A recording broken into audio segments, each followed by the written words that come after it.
And here we go is the start of year number 4 with your Nova Scotia Supernovas. We're on July 1st, no free agent signings I want to make. So we're just going to go right ahead to the draft order announcement on the 5th. All right, here we go. We have the best odds at the first overall pick. Let's see where we end up. 17, you have Detroit. 16, Ottawa. 15, Boston. 14, Detroit. 13, New Jersey. 12, New York. So Dallas moves up. 11, Nashville. 10, Anaheim. 9, Calgary. 8, Florida. 7, Dallas. 6, Chicago. 5, Winnipeg. 4, Seattle. 3, your Nova Scotia Supernovas. And then the Minnesota Wild pick first. So that's definitely unfortunate. We did not get the first overall pick, but that's fine. There's still plenty of players available. There's only one 4.5-star potential in Berkeley Catton. Would love to be able to get him, but I doubt he falls to 3. I think he's going first. So let's see who will go first overall. It'll be Thomas Zacco to the Minnesota Wild. What's he about? He's a 3-star potential, half-star ability. I don't know what Minnesota sees in him that would be better than Berkeley Catton, but okay. And second overall will be Berkeley Catton. That's unfortunate. So for our pick, I think I want to go for a defenseman. I was thinking either Aaron Kiviharju or Josh Fluker, who appears to be more of a two-way defenseman. Even though Kiviharju's worse defensively and Fluker's more well-rounded, I think I might want to take Kiviharju here because I think he would really work nicely with David Jiricek. That being said, there are some pretty nice wingers in Peardon and Yzerman. Yeah, I think this is a situation where I'm going to draft for team need because we already have a lot of center prospects. Nemesnikov, Ingram, Lekari-Maki, Delbel Belus, Bystedt. And then at wing, you have Ivan Lodnia, who is 3.5-star talent now. John Paterka. Then there is Daniil Boo, Dominic Peter, Otto Stenberg. And then on defense, you don't really have much besides Jiricek. And then there's Odelius and Goyev, but I'm not too sure how they're going to turn out, honestly. And Kiviharju is supposed to go number 2. Fluker was supposed to go number 4, so either of these would be a good choice. I think I'm going to go with Kiviharju. I think he'd be a nice fit with David Jiricek. So Aaron Kiviharju, welcome to Nova Scotia. Wow, so Alexander Zetterberg was supposed to go number 6. And Linus Eriksson was supposed to go number 9. Both of them are still available. 2-star ability and 1.5-star ability, respectively. Both pretty good potentials. I think it's between them two for this pick. And this is pick number 27. This is from Montreal in the trade that we made last year. I think I'm going to go with Eriksson here. He's got the better potential, and he's more well-rounded, honestly. Besides defense, Zetterberg's better defensively. I think they'll both be great players, but I like Eriksson a little bit more. So Linus Eriksson, welcome to Nova Scotia. So we're at our second round pick now, and Zetterberg's still there. I think we might have to take him here because I believe he is the best player available, at the very least in terms of ability, and tied for potential as well. So unless there's someone else who really stands out here, then I think we'll be taking him. Yeah, it's got to be Zetterberg. And I think next I'm looking at Chris Thibodeau here. 19 offensive read. That is pretty good. 14 positioning as well. 81 points last year in the OHL. 1.5-star ability, 2.5-star potential. Yeah, I think I gotta take him. So far, I've taken 2 centers, a winger, and a defenseman. I think I'll take another defenseman here in Tristan Doyle. Looks pretty well-rounded. 2.5-star potential, 1-star ability. So I'll be taking him with one of our third-round picks here. As for a second third-round pick, I think Tobias Alman has got to be it. Got a 17 getting open. And for where we're at in the draft, that's pretty good, considering it looks like the depth of this draft isn't as good as it was last year, for sure. I think I'll take Nikita Onishko now. He's gotten really good for me before. I've had him in a couple of G modes, actually. I'm pretty sure he's turned out pretty well each time I've had him, so why not? Nikita Onishko. Velikov's interesting. Even though he's only the 2-star potential, 1-star ability, he's got some pretty good ratings on him. It's probably just that defensive category that's dragging him down a little bit. But even so, he's got a pretty solid offensive category and good physically, good mentally.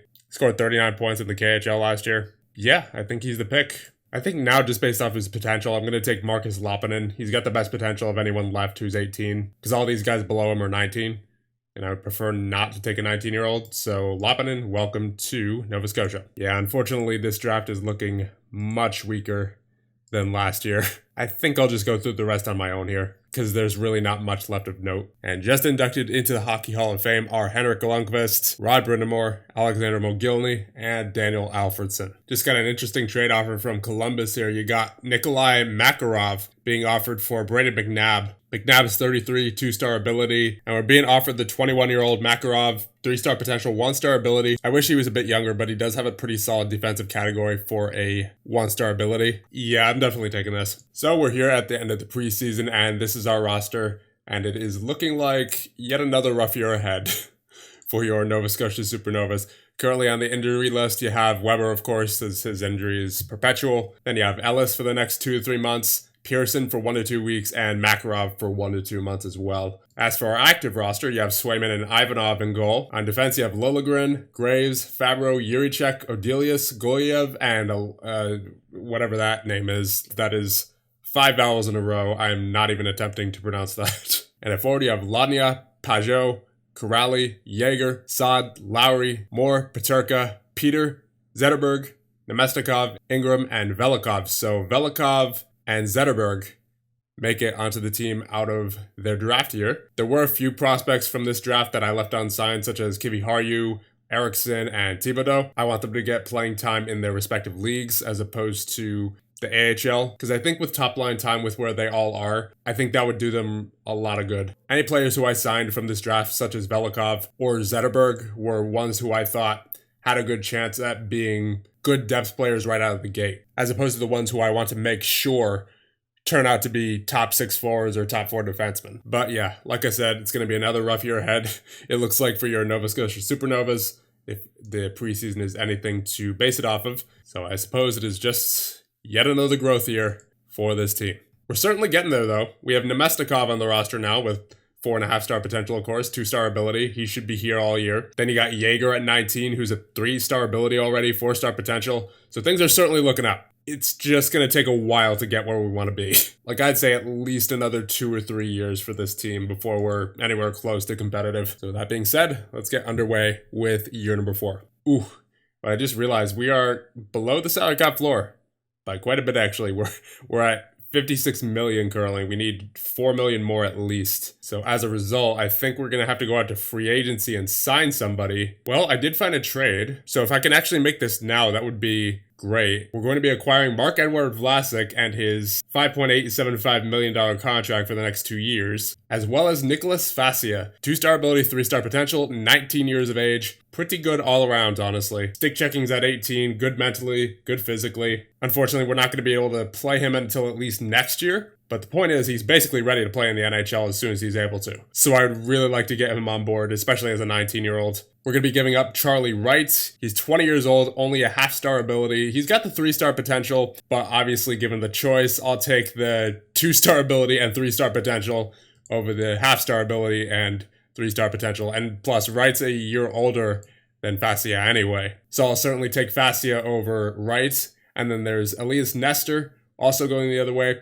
18 years of age, we just drafted him. He's a half-star ability, 1.5-star potential. He was a 6th-round pick, so he was one of those picks that I wasn't really ecstatic to make, considering that draft wasn't as deep as the draft 2 years ago. So we're essentially giving up 2 prospects in exchange for the expensive contract of Marc-Edouard Vlasic and hopefully the services next year of Nicholas Fascia. So will this go through right away? Oh, it will. Okay.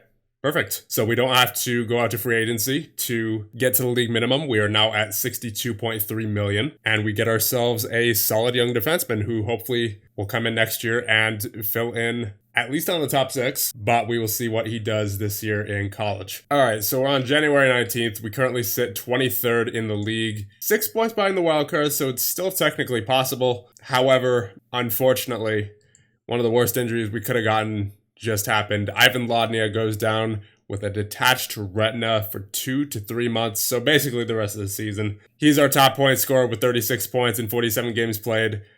I don't think anyone else even comes close. Yeah, 28 points for Pajot. It's not looking good. As far as goaltending goes, Ivanov with 26 games played and a .930 save percentage. Really, wow. He's done great so far. Swayman with 26 games played as well and a .906 save percentage, so it looks like when Ivanov's in there, we're winning, and Swayman, not so much. So I hope Coach gives Ivanov some more starts there, because he's certainly shown to be promising so far. But yeah, besides Ivanov, not much going for us at the moment, especially considering Ladnia is now down for essentially the rest of the season. He might come back briefly at the end of the season, but that's all I can imagine, because it's a 9-week injury, right? So that takes us up to the end of March. Yeah, he might be back for like a 5 to 10 game stint towards the end of the season, maybe, but that's about it. So definitely an unfortunate injury. and one that probably derails any playoff hopes we have. Man, this team just keeps getting injured. Ryan Ellis down with a fractured fibula for 3 to 4 months. We just got Ellis back 18 games ago, and he goes down once again just like that. So, of course, I'm not going to say that we would be a contending team if we were completely healthy, but this year and last have been particularly bad for the injuries for this team. All right, so we're at the trade deadline, and nothing much that I really want to do. I took a look at the trade block. Nothing too interesting. I think we have some pretty good assets in place now. It's just a matter of being patient and waiting for them to develop, unfortunately. That's the reality of a rebuild. So, I mean, you have some guys that are already pretty solid. Braden Yeager, only 20 years of age, 3.5-star talent already. Adam Ingram with 3-star ability. Yurichek a 3-star ability, 4-star potential. Nemestikov with a 2.5-star ability, 4.5-star potential. So we got some good pieces. It's literally just a matter of waiting for everyone to develop. And then not to mention Ivanov, as of last checked, had a really good save percentage. It looks like that's tanked a little bit, unfortunately, since then. But still, a .913 save percentage in 38 games for a rookie. I feel he can certainly improve. And like I said, it's just a waiting game for this team. Good news on the prospects front. Eriksson, Fascia, and Kiviharju, all 2-star abilities now. I mean, Fascia was a 2-star ability before as well. But those are 3 of our prospects that are currently unsigned who are now essentially NHL ready in regards to their star ability anyway. And then there's Thibodeau as well. He has 75 points in 46 games played in the OHL, so he might be worth considering bringing over as well. So I think with that, we will advance to the end of the year number 4 regular season. And so we are now at the end of the regular season of year number 4. We have finished 32, 47, and 3. So slightly better than last year, but not by much. I do feel we are trending in the right direction still with, of course, guys like Nemestikov, Yeager, Yurichek on board. However, I would be very interested to know how many man games we lost to injury this year, because it seemed like a lot. I don't know exactly how to check that. I don't know if there is a way to check that in this game, but we had a ton of injuries this year, like more than normal, even for this game standards. So definitely could have done with less injuries there, including Alexander Zetterberg, the 18-year-old with a fractured skull for 10 months.